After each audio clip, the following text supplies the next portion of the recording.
नमस्कार मित्रांनो, तू ही रे माझा मितवा या मालिकेच्या येणाऱ्या काही भागामध्ये मित्रांनो एक आता जबरदस्त असा ट्विस्ट आपल्याला पाहायला मिळणार आहे. ज्या ट्विस्टमध्ये आता असं होणार आहे की ईश्वरी आणि अर्णव या दोघांची हनीमूनला जाण्यासाठी आता घरातील सगळ्यांची इच्छा असते. परंतु अर्णव इतका भडकलेला असतो. अर्णवला आता काय करू आणि काय नाही, परंतु सगळ्यांच्या समोर आता तो ईश्वरीची खूप छान वागत असतो आणि बाळाचा अगदी विषय या घरात कोणी घ्यायचा नाही असे स्पष्टपणे मात्र तो जेव्हा बजावतो तेव्हा मात्र आता सगळ्यांना हेच कळत नसतं की अर्णवला काय झालं, अर्णव असं का वागतो. म्हणून आता अंजली विचारत पडते. अंजली आता विचार करत बसलेली असते की नक्की काय झालं असेल अर्णव आणि ईश्वरीमध्ये. सध्या अर्णव ईश्वरीवर इतका का चिडतो, आज याचं सत्य मात्र आता आपल्याला शोधून काढावंच लागेल. आणि जर ह्या दोघांमध्ये अशी चिडचिड होत राहिली तर मात्र हे एकत्र कसे येणार, यांच्यामध्ये प्रेम कसं निर्माण होणार. म्हणून आता अंजलीला खूप टेन्शन येते. अंजली म्हणते की आता मात्र चिंटूशी मला एकदा बोलायला हवं, पण त्या अगोदर आता मी ईश्वरीशीच बोलते, कारण ईश्वरी समंजस आहे. अर्णव रागीट आहे, अर्णव नाही सांगणार, पण ईश्वरी मला नक्की सांगेल. म्हणून आता ती ईश्वरीकडे रूममध्ये येते. ईश्वरी मात्र आता जे रूममध्ये आहे तर ते घाईने सगळं काही अगदी गोळा करण्याचा प्रयत्न करत असते, कारण आता जे अर्णवने सगळा पसारा करून ठेवलेला असतो आणि ईश्वरी सगळा काही तो पसारा अगदी व्यवस्थित ठेवत असते. त्यानंतर मात्र आता ईश्वरी ही अगदी बाजूच्या तेथे जे भाग आता अर्णवने तिला राहण्यासाठी दिलेला असतो तर बिचारी मात्र आता तेथे आपलं जे काही अंथरूण वगैरे आहे तर ते करते आणि आता सगळं काही आवरून ती व्यवस्थित तेथे झोपलेली असते.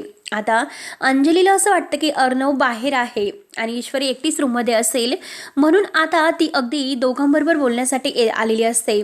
परंतु अर्णव नसेल असे तिला वाटत असते. आणि जेव्हा आता अर्णव हा ईश्वरीवर खूप चिडत असतो आणि ईश्वरी बिचारी आता त्या कोपऱ्यामध्ये अगदी आपलं अंथरूण वगैरे करून सगळं काही आवरत असते आणि त्याच वेळेस आता तेथे अंजली येते. अंजली दरवाजा वाजवते. आता अर्णव खूप घाबरतो. अर्णव म्हणतो की हे बघ अंजली, ताईसमोर मात्र काही तू सांगितले तर माझ्या इतकं वाईट कोणी नसेल.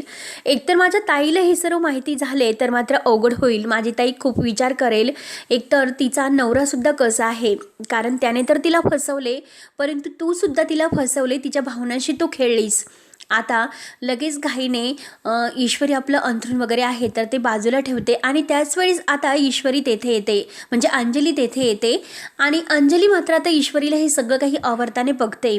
अंजलीला थोडासा डाऊट येतो, नक्की हे वेगवेगळे झोपतात की काय, आता नक्की काय झालं असेल यांच्यामध्ये, हे दोघं असं वेगवेगळं का झोपत असतील. आता अंजलीला डाऊट आलेला असतो, परंतु ती हसण्यावारी नेते. आता म्हणते की अगं ईश्वरी काय झालं, तू इतकी घाबरलीस का दिसते. आता ईश्वरी मात्र अंजली ताई असं करत असते. त्यानंतर मात्र आता अर्णव म्हणतो की ताई अगं काही नाही, अगं मी इथे काम करत होतो ना, म्हणून ईश्वरीला म्हटलं की तुला उशीर झाला असेल, तुला जर अगदी म्हणजे पाय वगैरे तुझे दुखत असतील तर मात्र तिकडे थोडा वेळ पड. म्हणून आता ती ईश्वरी जरा बाजूला आहे. तेव्हा आता चिंटू, अरे मला एक गोष्ट तुला विचारायची होती. अरे हे बघ, बरेच 2-3 म्हणजे आपल्या घरामध्ये जेव्हा ईश्वरी आली तर तू ईश्वरीच्या सारखे मागे पुढे करत होता, परंतु आता असं काय झालं रे, तू सारखं ईश्वरीचा रागराग करतो. आणि सकाळीसुद्धा आता जे बाळाचे फोटो जे रूममध्ये लावले होते त्यावरून सुद्धा तू इतका चिडला. नक्की काय झालं रे तुला, तू काय इतकं ईश्वरीचा रागराग करतो. आणि हे बघ मी तुला सांगते, अरे ईश्वरी खरंच खूप अगदी राग सहन करून घेते, म्हणून अगदी तिच्यावर इतकं चिडत जाऊ नकोस. एक ना एक दिवस अरे आपल्या आईबाबांमध्ये सुद्धा हेच भांडण झालेलं तुला आठवतं ना रे. आणि तेव्हा आईबाबामध्ये जे भांडण झालं होतं तेव्हा आता आपले बाबा कायमचे आपल्याला सोडून गेलेत. अजूनपर्यंत त्यांचा काही तपास नाही, परंतु आई तर कायमची आपल्याला सोडून गेली. मग तू इतका ईश्वरीवर रागराग करत जाऊ नकोस. अरे हे बघ, अरे आता यांच्याबद्दल मी किती विचार करते, ते कायम माझ्यापासून दूर असतात, कधीही माझ्यावर मला वेळ द्यायला त्यांच्याकडे नसतो, पण तरीसुद्धा मी त्यांना समजावून घेतेच ना. मग तू सुद्धा आता ईश्वरीला थोडंसं समजावून घेत जा. अरे ह्या घरात ती नवीन आहे तरीसुद्धा ईश्वरी खरंच खूप छान राहते, छान वागते, सगळं काही अगदी सगळ्यांची काळजी वगैरे घेते आणि सगळेजण तिच्यावर खूप खुश आहे. पण अर्णव तू तिच्यावर असं रागू नकोस. आणि एक काम कर, हे बघ आजीची आणि माझी खूप इच्छा आहे, तू ईश्वरीला घेऊन कुठेतरी बाहेर जा आणि बाहेर गेल्यानंतर तुझ्या मनाला थोडंसं बरं वाटेल, त्यामुळे तू नक्की ईश्वरीला घेऊन जा. अर्णव आता मनात म्हणतो की ताई तुला मी कसं सांगू, तेच मला नाही कळत. कारण अगं ज्या मुलीवर तू इतका विश्वास ठेवते तर त्या मुलीच्या आईनेच आता आपल्या आईबाबांचा संसार मोडलेला आहे. आपण पोरके का झालो तर त्या बाईमुळे, आणि ती ईश्वरीची आई आहे हे मी तुला कसं सांगू. आता मनामध्ये अर्णव खूपच असा जीवाची तळतळ करत असतो. तर अंजली त्याला आता ईश्वरीबद्दल सांगत असते की खरंच ईश्वरी खूप चांगली आहे, तू ईश्वरीवर असं रागवू नकोस. अरे आपल्या आईचं रूप तिच्यामध्ये आहे, तू प्लीज असं काही करू नकोस. त्यानंतर मात्र आता इकडे राकेश तर आता स्वप्नच पाहत असतो. आता हे दोघात जे भांडण निर्माण झालेलं आहे तर त्याच संधीचा फायदा घेऊन आता ही ईश्वरी मात्र माहेरी जायला हवी. माहेरी गेल्यानंतर मात्र ती जेव्हा एकटी पडेल, ह्या दोघांचा संसार मोडेल, त्यावेळेस मात्र आपण ईश्वरीची अगदी जवळीक साधू शकतो. आणि हीच ती वेळ आहे अर्णव आणि ईश्वरी या दोघांना आणखीन वेगळं करण्याची. मामीने तर जो प्लॅन केलेला आहे त्यामुळे ते दोघं वेगळे तर झालेत, परंतु आता यांना आणखीन कसं वेगळं करायचं. ईश्वरीच्या बद्दल आता ह्या अर्णवच्या मनात आणखीन राग कसा निर्माण करायचा हे तर मला माहितीच आहे. पण त्याचबरोबर आता घरातील आजी आणि अंजली या दोघींना सुद्धा आपण आता ह्या ईश्वरीविरुद्ध भडकून जर दिले तर मात्र आता ईश्वरीला घराच्या बाहेर जायला काही वेळ लागणार नाही. म्हणून मात्र आता तो एक काम करतो. आता तो ईश्वरीवर चोरीचा आरोप आणायला मागे पुढे काही बघणार नसतो. म्हणून तो आता अंजलीच्या काही हारांची चोरी वगैरे करतो आणि हे सर्व ईश्वरीने केलेलं आहे म्हणून ईश्वरीच्या रूममध्ये घाईने नेऊन ठेवतो. आणि त्याचनंतर आता इकडे ईश्वरी मात्र किचनमध्ये असते आणि ईश्वरी किचनमध्ये असताना मात्र आता ती काहीतरी काम वगैरे करत असते. आणि रात्री ईश्वरी आता तिला जाण्यासाठी उशीर झालेला असतो. दुसऱ्या दिवशी हे घडलेलं असतं. तर आता ईश्वरी म्हणते की आता हे सगळं काही आवरते आणि अर्णव सरांसाठी दूध मला न्यावं लागेल, म्हणून ती आता दूध वगैरे तापवत असते. आता अर्णव रूममध्ये असतो. हे राकेशने पाहिलेलं असतं म्हणून त्याच संधीचा फायदा घेऊन तो आता किचनमध्ये येतो. आणि किचनमध्ये आल्यानंतर तो ईश्वरीच्या अंगावर हात टाकतो. आणि त्याच वेळेस आता आजीला खूप तहान लागलेली असते म्हणून आजीच्या रूममध्ये काही पाणी शिल्लक नसते. म्हणून आजी पाणी नेण्यासाठी मात्र आता तेथे किचनमध्ये येते आणि हे सर्व ती पाहते. राकेशचं सगळं काही खरं बोलणं ती ऐकते. तो ईश्वरीची कसा बोलतो आणि ईश्वरीला कसा त्रास देतो हे सगळं काही आजीने आपल्या डोळ्यांनी बघितलेलं असतं. आजीला खूपच राग येतो. आजी मात्र आता हे राकेशवर खूपच अगदी रागावून बोलते की ए नराधमा, काय करतोस, माझ्या नाचणीवर तू अगदी हात टाकतोस, लाज वाटायला हवी होती. तू तर एक आदर्श जावई होता, मी तुला काय समजलं होतंस आणि आज तू काय करतोस. त्यावर ते ईश्वरी खूप घाबरते. ईश्वरी मात्र आता आजीकडे येते आणि आजीला म्हणते की हो आजी, हे बघा नक्की काय करतात. आणि आजी यांनी मला आत्तापर्यंत खूप त्रास दिलेला आहे आणि तो त्रास मी आत्तापर्यंत विसरू शकत नाही. अर्णव सरांना सुद्धा यांचं खरा चेहरा माहिती आहे, हा माणूस चांगला नाही, आपल्या अंजली ताईंना फसवतात. तेव्हा आता हे ऐकल्यानंतर आजीला तर धक्काच बसतो. आजी म्हणते की काय बोलतेस ईश्वरी, अंजलीला फसवतो. तेव्हा ईश्वरी म्हणते की हो आजी, कारण आता माझ्याशी खोटं बोलून लग्न करणारा हा जो माणूस आहे तर तो हा होता. अगदी आपलं नाव बदलून तो आम्हाला फसवायला आला होता आणि माझ्याशी लग्न करण्याचं खोटं नाटक याने केलं होतं. त्यामुळे आता मात्र काही झाले तरी आजी याचं खरं रूप तर तुमच्यासमोर आलेच. त्यामुळे आता मात्र प्लीज याला सोडू नकाच. परंतु अंजली ताईंना मात्र काही सांगू नका. अंजली ताईंना जर या अवस्थेत सांगितले तर अर्णव सरांना खूप राग येईन. एकतर अर्णव सर माझ्यावर खूप चिडलेले आहेत आणि त्यात म्हणजे अर्णव सर माझ्यावर इतके चिडलेले आहेत आणि त्यात आता अंजली ताईंना जर हे सर्व माहिती झाले तर आता अर्णव सर माझ्यावर चिडतील. तर आजी म्हणते की आता मी ह्या नराधमाला नाही सोडणार. माझ्या अंजलीला संसार उद्ध्वस्त करायला आलेला हा नराधम खरंच इतका पापी असेल मला माहिती नव्हते. ईश्वरी आता मात्र तू काही काळजी करू नको, मी तुझ्या सोबत आहे. पण फक्त अंजलीचं बाळ या जगात येऊन दे, मग मी याला अगदी घराच्या बाहेर कसं काढते हे बघत राहा. त्यानंतर मात्र आता इकडे वल्लरी तिकडे फोन तिने केलेला असतो. कारण तिने आता जी पत्रकार यांचा नंबर शोधलेला असतो आणि तेथे घरी फोन लावलेला असतो. तर त्यांच्या मेसेज मात्र आता वल्लरीला सांगतात गे ते पत्रकार आहे तर ते 2 वर्षापूर्वी वारले, परंतु आता तुम्हाला जर काही मदत वगैरे लागली तर मी तुम्हाला त्या बातमीची नक्की मदत देऊ शकते. कारण त्यांचे काही मित्र अजून आहे आणि ते मित्र त्या बातमीबद्दल नक्की तुम्हाला काहीतरी सांगतील. आता मात्र सुप्रिया घाईने हे सर्व काही अगदी तिला आनंदच होतो आणि घाईने सगळं काही ईश्वरीला फोन करून सांगण्याचं ठरवते.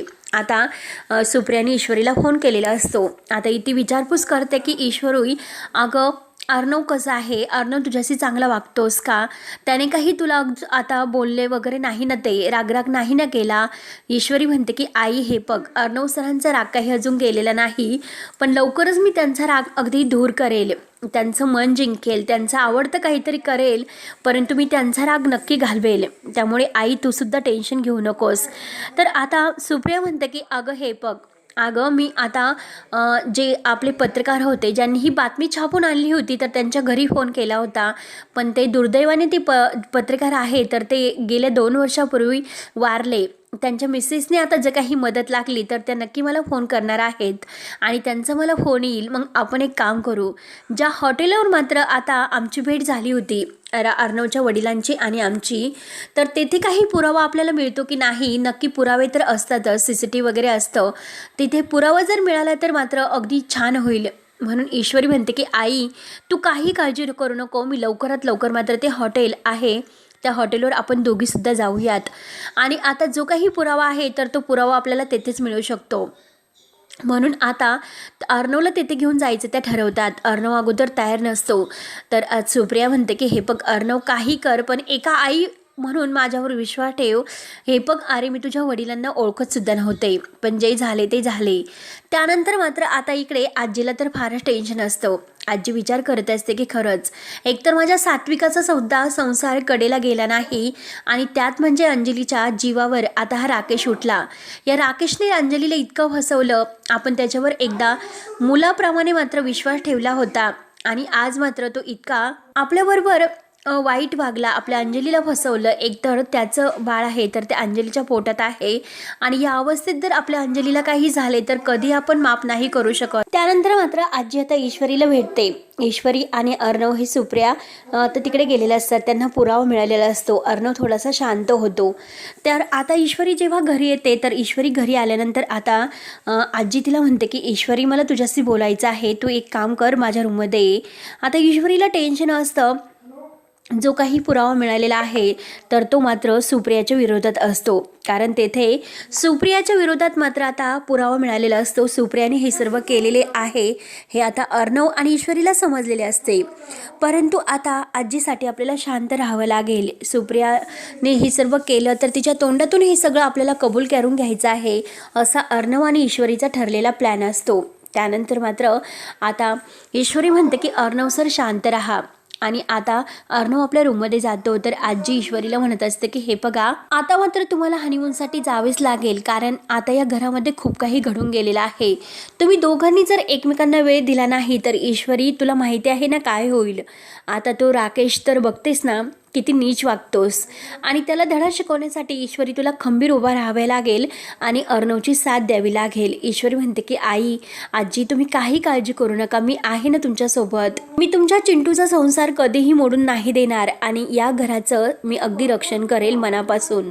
तेव्हा मात्र आता ईश्वरी आजीला वचन देते की हे बघा मी तुमच्या सात्विका आईंचा संसार ज्याने कोणी उद्ध्वस्त केलेला आहे तर त्या नराधमाला मी पकडून लवकरात लवकर तुमच्यासमोर हजर करेल आणि ज्याने कोणी आता तुम्हाला फसवलेला आहे, आमच्या अर्णव आणि ईश्वरीमध्ये भांडण लावण्याचा जो प्रयत्न केलेला आहे, आजी तुम्ही काही काळजी करू नका, तो गुन्हा करणारा गुन्हेगार आहे लवकरच तुमच्या सोबत समोर असेल. म्हणून आता ईश्वरी आजीला वचन देते आणि अर्णवला सुखात ठेवण्याचं सुद्धा वचन देते. तर आजी आता खूप खुश होते, परंतु अंजली समोर आता ह्या वल्लरीचं आणि ह्या राकेशचं सत्य लवकरच येणार असते, कारण आता अंजलीने सर्व काही ऐकून मात्र अंजलीच्या जीवावर जे काही बेतलेलं असतं, एक मोठं संकट अंजलीच्या जीवावर येणार असतं. तेव्हा आता मित्रांनो अंजली या संकटातून ईश्वरी कसं बाहेर काढते आणि राकेशच्या पापाची शिक्षा त्याला कशी देते हे बघणं आता खरंच खूप असं इंटरेस्टिंग ठरणार आहे. त्यासाठी मित्रांनो व्हिडिओ शेवटपर्यंत नक्की बघत राहा आणि जर तुम्ही आपल्या चॅनलवर नवीन असाल तर चॅनलला सबस्क्राईब करण्यासाठी मात्र विसरू नका. धन्यवाद.